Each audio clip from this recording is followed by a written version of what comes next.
So in the 1980s, the Soviet Union had a lot of problems in the 1980s. It was pretty clear. Now, their economy was still, growing at a certain substantial rate, but they needed to reform. They needed to change. And the way the Soviet Union had developed, there wasn't public debate. You have to remember, this was a country that had been surrounded. After the Russian Revolution, like 15 countries invaded. Millions of people died in the Russian Civil War. Then you had World War II, another invasion where like 27 million people died. And the Soviet Union was a very, very authoritarian place. And, we talk about the concept of democratic centralism, which meant that debates and disagreements inside the Communist Party were kept internal. Average people weren't being told about them. It was only within the party that the debates were taking place. So publicly, it looked like the Soviet Communist Party were all on the same page. They put out a very clear message. We believe in Marxism, Leninism, etc. But beneath the surface, there was a big divide in the Soviet Communist Party. And the divide was basically, you had one faction that was becoming more and more pro-Western, more and more pro-American, led by Gorbachev. And they basically felt that the Soviet Union needed to transition to become kind of a welfare state, like Norway or Sweden. And they were convinced that the United States would let them do that. If they were to give up the Soviet state, kind of restore a capitalist model, but hold on to some welfare state programs like free healthcare, that would be the best thing. And then there was another wing that was increasingly critical of the United States, felt the United States was their enemy, but they were framing things up not in a Marxist way, but in a more traditionalist and conservative way. The Russian Orthodox Church was brought back. It was actually during the Second World War. Stalin re-legalized the Russian Orthodox Church, and there started to be more of a conservative Russian Orthodox narrative among what you can call the hardliners. And American media and American intelligence picked up on this immediately. And if you read the U.S. media during that time, the New York Times, they would talk about the reformers like Gorbachev and the hardliners like Brezhnev or Andropov. That's how I remember learning about this in like school. Yeah, I mean, if you look at it, there was an article that was talking about an argument between these two and use that exact same framing. I can't remember what the article was at the moment. It was a couple month or two ago. But Gorbachev was like the good guy. Yeah, Gorbachev was the good guy, and the hardliners, as you have pointed out, Caleb, were the bad guy. Right. And basically the operation of American intelligence was to do everything it could to prop up Gorbachev, to help the Gorbachev wing of the Soviet Communist Party. One great example of that is 1988. There was a TV special on American television and on Soviet television. It was called Free to Be a Family. And it was a joint broadcast in English and Russian with the Muppets. It was a show for children promoting single motherhood, because at the time, there was a rise in single motherhood in the Soviet Union. And the more conservative hardliner wing was saying, no, we need to preserve the Soviet family. We need strong families to have a strong country. Whereas the more Western-oriented Gorbachev wing was saying, well, no, we need to be more modern. This is women gaining more freedom, et cetera. So the U.S., not the U.S. government, but ABC, a major TV network, and a whole lot of, U.S. TV stars, Robin Williams, Bon Jovi, the Muppets, others did this whole broadcast. It was basically a way to promote the Gorbachev wing of the Soviet Communist Party, which was basically favoring dismantling the Soviet Union and kind of reaching an alliance or an agreement with the United States in order to do so. This was a method of covertly propping them up. Yeah, this was one of the things that I wanted to really make an explicit comparison with BreadTube with that broadcast, because that broadcast, I don't think that it's good to have an economic coercion that forces a specific mode of family a la Engels, but it comes as kind of the sugar that makes the medicine go down in terms of the Western agenda here, because it props up the wing of the Communist Party, which is overall basically trying to dismantle all of the various gains that the Soviet Union had made over the previous regime. Right. And it came with this idea that the United States was a paradise. And I've talked to many people who went over to the Soviet Union in their final years, and there was widespread belief in the Soviet Union that the USA was just this land of milk and honey where everyone was happy. And if you tried to talk to people about, racism in the United States, poverty in the United States, police brutality, people would roll their eyes and say, oh yeah, that's just propaganda from the government. There was a lot of confusion. Well, there are no cats in America. What? Do you remember the American Tail, the Fievel movie? Right. And it was just, it had a lot to do with, what we now associate with the synthetic left, rock and roll music, blue jeans, hippie counterculture. The United States was seen as this land of artistic freedom and such. And we know the CIA subsidized, like the work of Jackson Pollock, for example. There's decades of this, and the CIA subsidizing American art and culture in a way that would kind of give the impression this country was a lot more tolerant and free than it really was. And that this was going on, and that there were, especially among the most privileged people in Soviet society, like the children of Communist Party bureaucrats who lived a much more comfortable life than average Russians and average people in the Soviet Union, there was this belief that the United States was just this paradise, this land of freedom, et cetera. And that the idea that the United States had a history of racism, the idea that the United States was, was going around waging wars, and there were people here living in extreme poverty, that was all just kind of Soviet government propaganda. And this was a huge effort to kind of cultivate a wing of the Soviet Communist Party that would have these illusions about the United States. And a lot of, I guess you can say this, what we call the synthetic left or liberals had a role in that. One story that I heard that was very hilarious is somebody said, they said, we here in the United States, you have a very small Communist Party. It has only 1 million members. Yeah. That's hilarious because the CPUSA has never had anything close to 1 million. What is the actual membership of CPUSA? Well, in the 1930s, they maybe had, maybe almost 100,000 in the 1930s. But since the end of World War II, it's never been over 10,000. For example, you'll often hear Noam Chomsky quoted. They'll refer to Noam Chomsky as the most quoted source in the English language after the Bible. That's true. That was true during the Soviet years because he was quoted in Soviet media. In Soviet-aligned media all throughout the world, they would quote Noam Chomsky because he was an American intellectual who was somebody who put out critique of U.S. foreign policy. But Noam Chomsky was very obscure in the United States. If you weren't an activist or a linguist academic, you'd never heard of Noam Chomsky.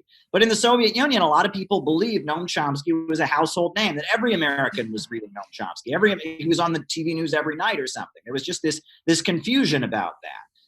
And it was all about kind of creating the idea that, okay, sure, there is anti-communism in the United States, but it only comes from Ronald Reagan. It only comes from the right. But the Democrats, they're your friends, and they want everyone to get along. And Bernie Sanders, we saw during the recent election, the New York Times did this big hit piece on Bernie Sanders, for the fact that he went over to the Soviet Union and was talking with the KGB and all of that. But that was part of creating the illusion, right? Bernie Sanders is very much an outlier in American politics, right? But he was going over there and had a sister city in I think it was Belarus. It was like Minsk was the sister. And, playing up the idea that, look, there's this whole wing of the U.S. power structure that is your friends, guys. And you can throw in the towel. You can surrender in the Cold War. And we won't mess with you. We'll be all right. We'll let you turn into Norway or Sweden. And that'll all be good. And that was that part of that, that was really a big factor in winning the Cold War. Fox News and the right wing like to say it was all because of Reagan's arms race escalation.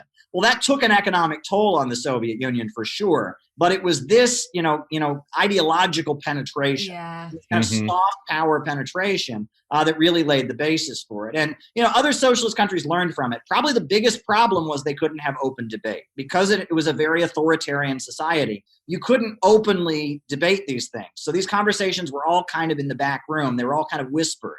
And because of that, you didn't know where everyone stood. And that created a situation where a lot of disinformation could get into the former Soviet Union. That lent very much to the situation that was sort of talked about in the films of Adam Curtis. Hypernormalization is about the disinformation in the Soviet Union.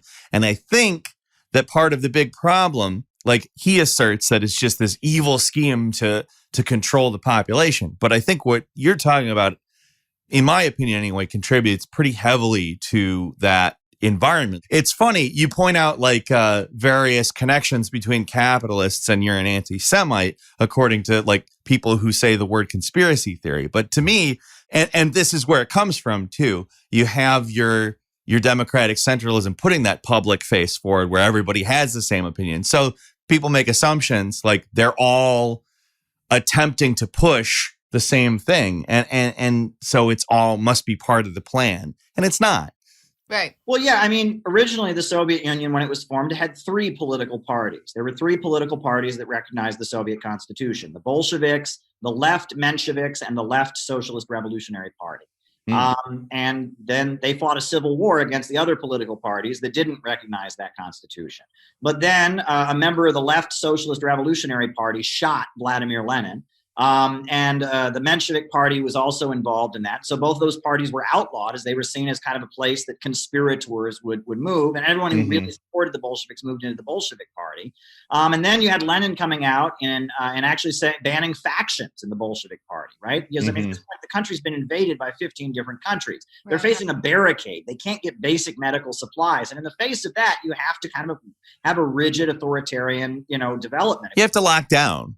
Yeah, and that's what they were doing. And then you have to add to the fact that, people talk a lot about the Kronstadt revolt. Well, what was the Kronstadt revolt? That was this anarchist uprising against the Bolsheviks. What was it about? Well, it was these sailors in Kronstadt who, when they were trying to centralize, like have a central military authority, they said, oh no, they said, we want Soviets without communists. We don't want there to be any central authority. Well, if you're fighting off an invasion by 15 different countries, you're going to need to have central authority.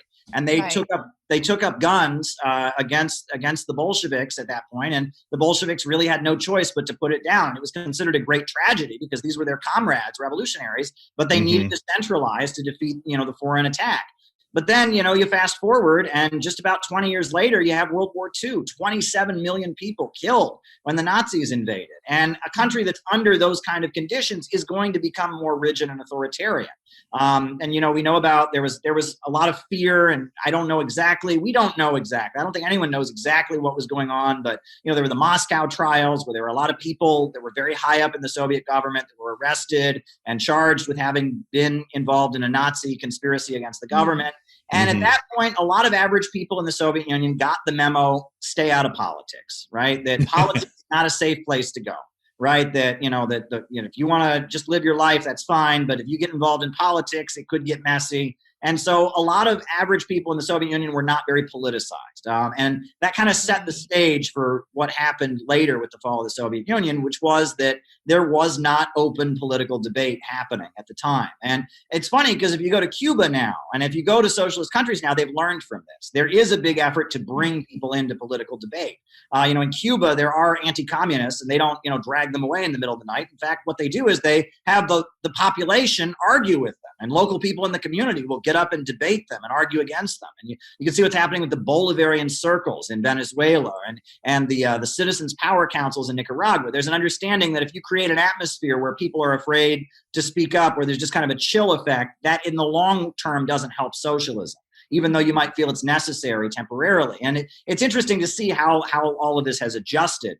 But in the 1980s, there was a lot of confusion in the Soviet Union because they needed to change. The way they were operating in their economy, it needed to change. I think they probably needed to do something like what China did and have some market reforms, have like a market sector to help strengthen socialism. But they were very rigid in the way that they were set up. And so you had one wing of the party that was saying, that we need to continue to maintain a socialist economy, but then starting to view things more in a conservative, traditionalist, and orthodox way. And then you have another wing of the party that is saying, well, we can become like a Western social democratic country. Now, one thing I want to add, and this is really important, is that that some of these more conservative voices in the Communist Party were talking about the Russian Empire. And when we hear empire, what do we think? We think imperialism, right? Well, you really ought to go see, if you have a chance, there's a great movie made during World War II called Ivan the Terrible. I don't know if you've ever seen it, but it's one of the most famous Soviet movies. Sergei Eisenstein made this movie, and it's about a czar from hundreds of years ago, and he's the czar who unified Russia. And there's a reason that the Bolsheviks during World War II made this movie about Ivan the Terrible, because Ivan the Terrible, he was terrible. He was a strong authoritarian leader, but he brought all of those countries in that region together. He made them all together. And as a result of that, living standards were able to go up. And that's when you got things like education. And that's when you got things like infrastructure. And it was the beginning of modern Russia. It's very similar with China. In China, there is this adamant, they are adamant. They get very fired up about Taiwan. They get very fired up about Hong Kong and Tibet. because the way China was kept poor was by keeping it divided, right? When you had Tibet separate, Uyghur regions separate, you had Hong Kong separate, you had Taiwan separate. That was a way that China was kept poor. But one unified China, that has always been something that has made the country stronger, right? And that in China and in Russia and in the Eurasian, the Eurasian hemisphere, where you have a lot of landlocked areas, you don't have a lot of access to the ocean. Generally, conditions are better when countries are unified, when the peoples of that region, different ethnic groups, different religions, different nationalities, when they are working together and trading with each other instead of fighting each other, that's when things get better. And you'll notice that, U.S. intelligence knows this as well. It's big. The main CIA. I know where you're going with this. Just kill all white people. Yeah.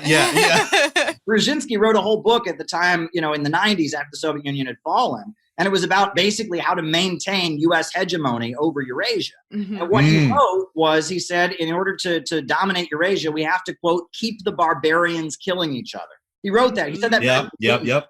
The idea of playing Christians against Muslims, right? Because you have, Russia is the biggest non-Muslim country in terms of Muslims. No non-Muslim country has more Muslims in it than Russia does. There's a lot of Muslims in Russia, right? But playing Muslims against Christians, playing different nationalities against each other, this is how you tear down Eurasia. But when people are unified, that's when you have economic development. So you had some of these more conservative forces saying, well, the idea of a quote unquote Russian empire is good for the region, meaning it will lead to economic development. And they're not framing this in terms of socialism and Marxism, but more in terms of Eurasia versus the West, the Atlanticist, ocean-based model versus the landlocked Eurasian hemisphere. You basically have two factions of the Communist Party drifting away from Marxism in two different directions.